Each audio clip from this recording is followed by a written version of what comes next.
anggaran 1,27 triliun hari ini alhamdulillah telah selesai dan siap untuk kita resmikan. Bendungan yang nantinya akan bisa mengairi 7.000 hektar lahan.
Kita tentu sangat bersyukur karena pembangunan bendungan ini kan membutuhkan waktu 8 tahun untuk peresmiannya sampai dengan hari ini.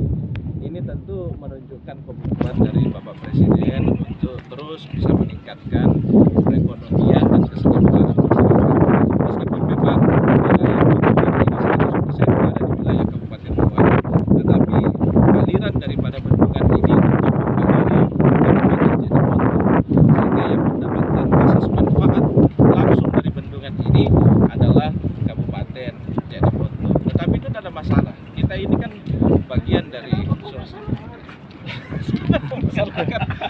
Kita tidak ada masalah karena ini kan bagian dari Sulawesi Selatan, di mana kita bekerja sama untuk